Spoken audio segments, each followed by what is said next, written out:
Hello and welcome to the new season of the Drawn and Redrawn, the Making of India's Internal Boundaries podcast.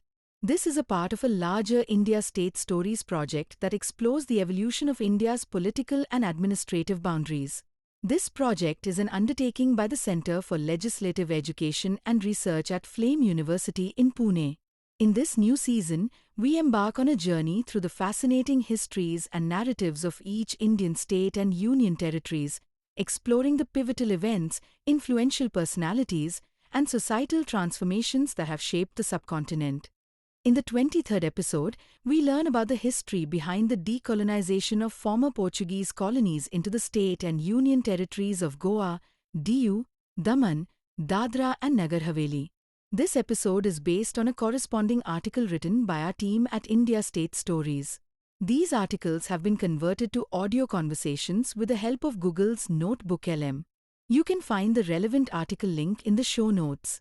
Now, let's dive into the conversation. When you close your eyes and picture Goa, what's the first image that pops into your head? I'm willing to bet it's golden beaches, maybe a shack serving seafood, those Portuguese-style villas, and just a generally laid-back, serene vibe. It's the ultimate tourist haven. It is. It's where India goes to relax. Exactly. But here is where the research for this deep dive really threw me for a loop. That serene Susgad image hides a history that was anything but peaceful. We aren't just talking about a polite handover of power like we saw with the British.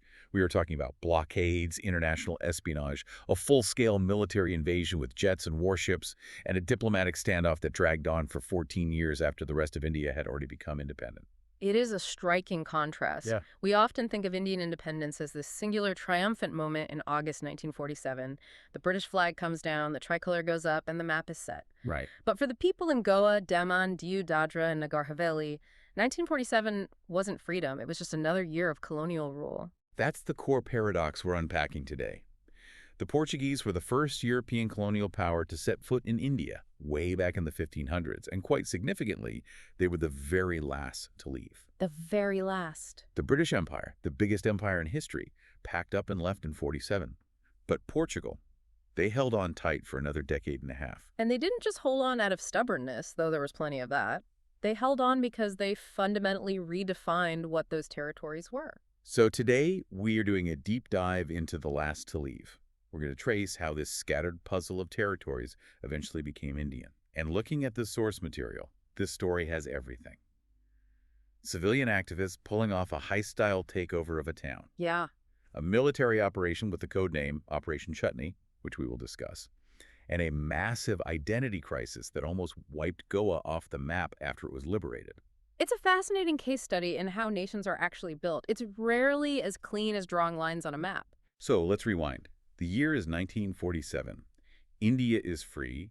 There is celebration in the streets of Delhi. But in Panjim, the capital of Goa, the Portuguese flag is still flying. Why? I mean, India is this massive new entity. Portugal is a relatively small European country. Why didn't they just read the room and leave? To understand that, you have to get inside the head of the Portuguese dictator at the time, Antonio Salazar. Okay.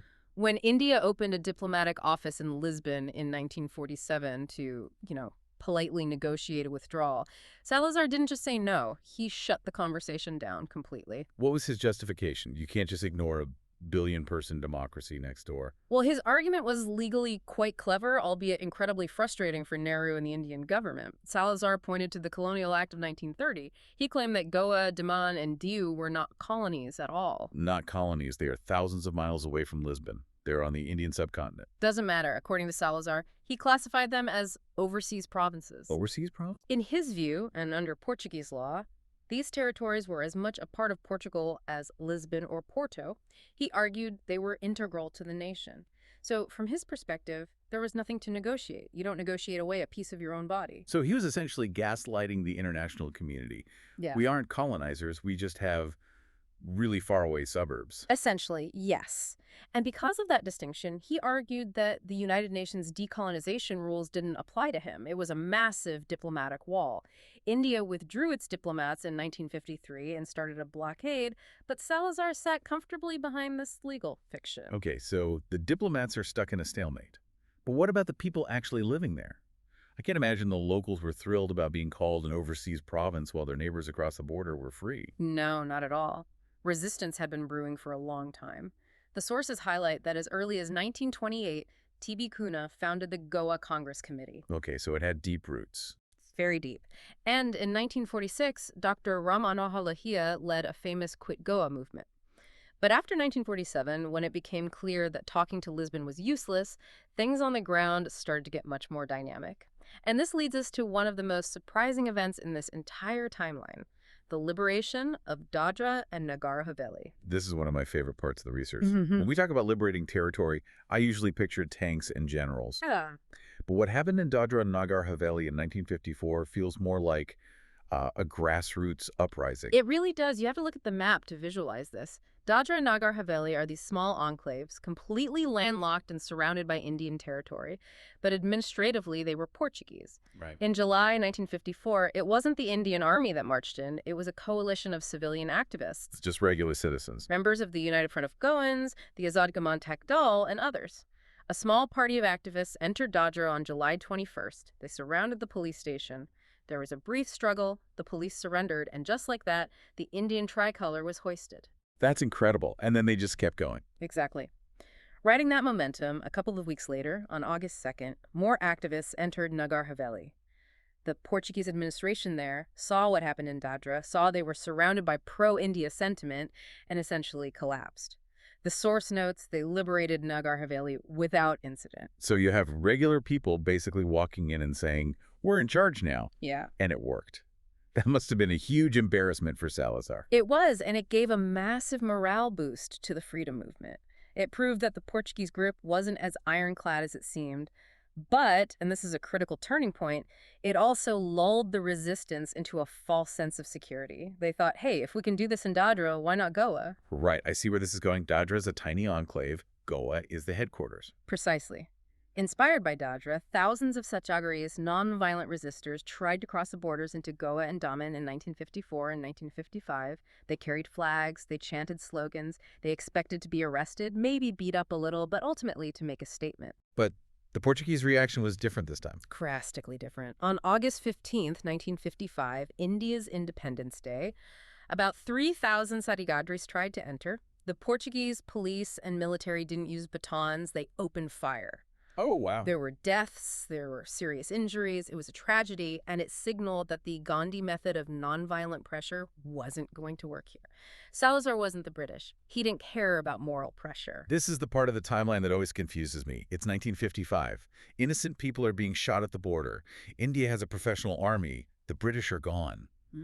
Why did Nehru wait another 6 years until 1961 to send in the troops? Why let the standoff drag on? It's a great question, and the answer lies in the geopolitics of the time. You have to zoom out to the Cold War. Portugal was a founding member of NATO. Oh, right. So they had powerful friends. Extremely powerful. Being in NATO meant Portugal was technically an ally of the United States and Great Britain. Salazar played this card masterfully. He told the West, look, India is cozying up to the Soviet Union. If you let them take Goa, you're letting communism win. So if Nehru sends in the tanks in 1955, he risks triggering an international incident with NATO. Exactly. Nehru was being criticized heavily at home. People were furious he wasn't protecting Indians. But he was walking a diplomatic tightrope. He didn't want India to be seen as an aggressor on the world stage, and he certainly didn't want to provoke the U.S. So what changed in 1961? Patience ran out, the diplomatic channels were dead, the economic blockade wasn't working, and African nations were also putting pressure on India, asking, you talk about anti-colonialism, but you still have a colony on your coast. By late 1961, Nehru and his defense minister, Krishna Menon, decided that armed conflict was the only remaining solution. Which brings us to the military buildup, and I have to mention the code name here because it is delightful. Operation Chutney. It is a fantastic name for a very serious operation. Operation Chutney, which started on December 1st, 1961, was essentially a surveillance and reconnaissance exercise. Spy games. In a way, the Indian Navy sent frigates to patrol the coast, staying just outside territorial waters. The Air Force started flying recon missions, actually trying to lure Portuguese fighter jets out so they could map their positions and response times. Oh, okay. They were setting the board for the checkmate. And the checkmate was Operation Vijay. Correct. Operation Vijay. December 1961. This wasn't a skirmish. This was a full tri-service assault army, navy, and air force all hitting at once. Walk us through the attack. How fast did this happen? Incredibly fast. We waited 14 years for this moment, and the actual combat lasted less than 48 hours. Wow. It started on December 17th and 18th. The Indian troops poured in from the north and east, capturing towns like Mollingam and Bicolim. The Navy attacked Anjadiva Island.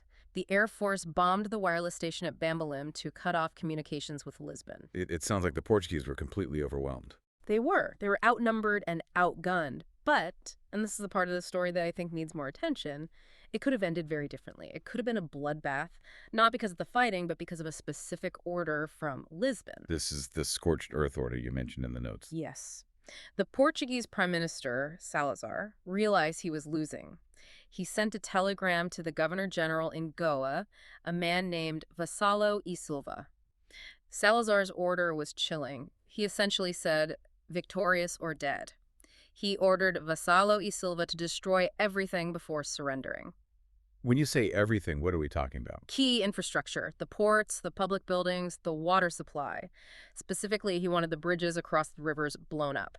He wanted to leave India with a pile of rubble rather than a functioning state. That is pure spite. Yeah. Imagine the destruction of Panjiam, the old Goa churches, the bridges. The city would have been set back decades. Exactly. And Vassalo e Silva was a military man. He was trained to follow orders. He had the explosives ready. He had the detonators. But he looked at the situation. He saw the Indian army advancing. He saw that resistance was futile. And he realized that blowing up the city wouldn't change the outcome. It would just kill civilians and destroy a beautiful place. So he went rogue. He did.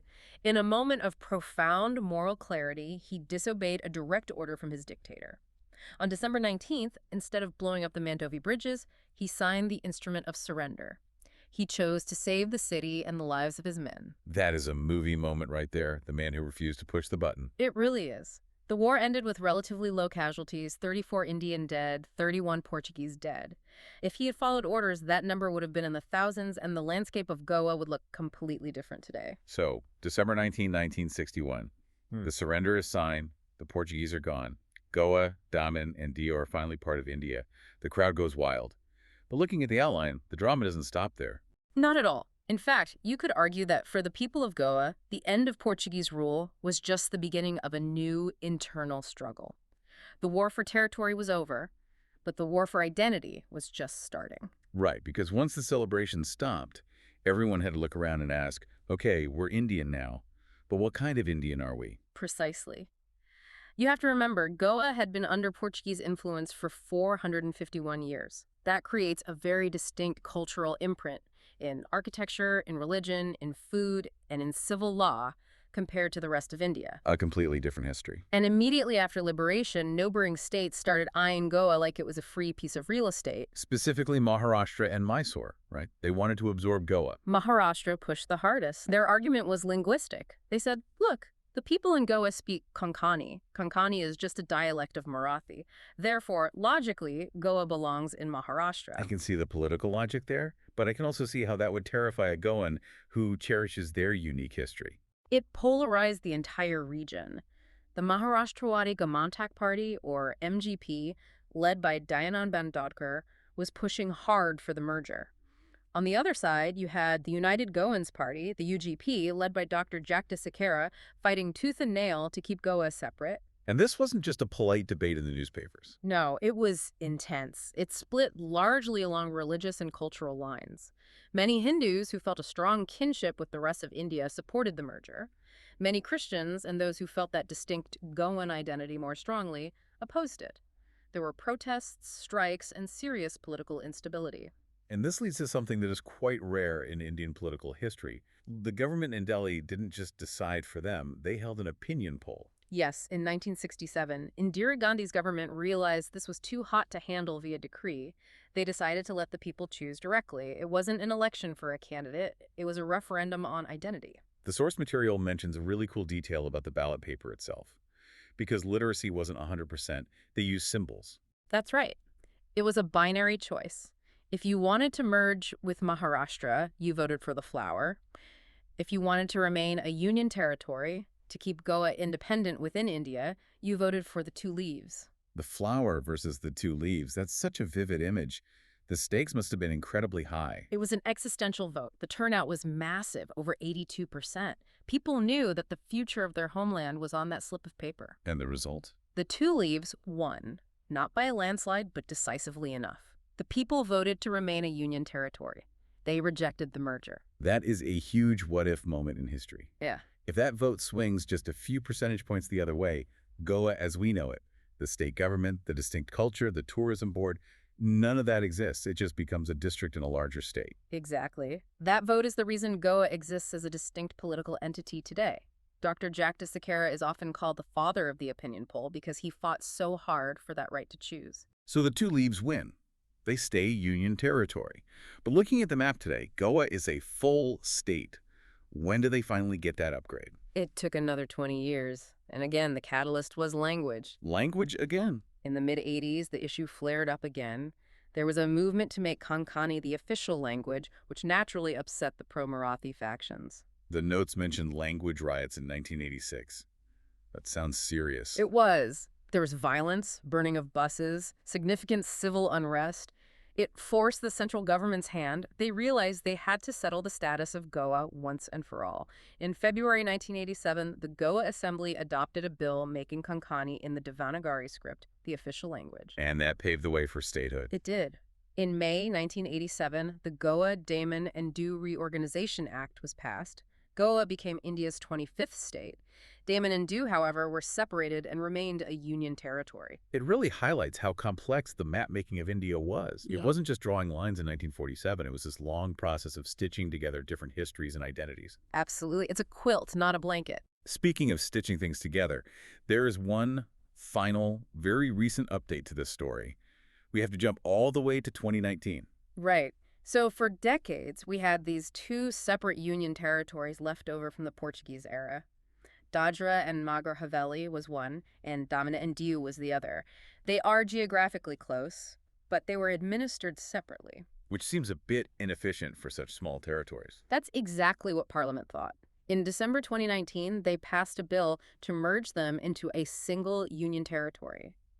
It was purely an administrative move to streamline governance, merging 4 unconnected parcels of land into one entity. So the map is finally settled. For now, yes. It's the final administrative tweak to a saga that started when the Portuguese arrived in 1510. This has been quite a journey. We went from colonial provinces that Salazar refused to give up to a civilian invasion of Dadra, a surveillance operation called Chutney, a military liberation where a general refused to burn the city, and finally a referendum where a two-leaf symbol saved a state's identity. When you lay it out like that, it really emphasizes the fragility of history. It really does. I mean, think about it. If Governor General Vassallo E. Silva had been a different kind of man and followed those orders, or if the opinion poll of 1967 had gone the other way, the Goa we visit today, the culture we experience, wouldn't exist. It highlights that India wasn't created instantly. It was a process of negotiation, conflict, and democracy. Goa's story is the perfect example of how difficult, but ultimately how rewarding, that process can be. It certainly makes me look at the map differently. Next time I'm looking at the western coast of India or even planning a trip to those beaches, I'm going to remember that I'm looking at a place that fought both with guns and with ballots to be there. And perhaps that is the best way to appreciate it. Not just as a tourist destination, but as a testament to resilience. Well, that is all the time we have for this deep dive. Thanks for listening, and keep asking questions about the map. You never know what wild stories are hidden in those borders.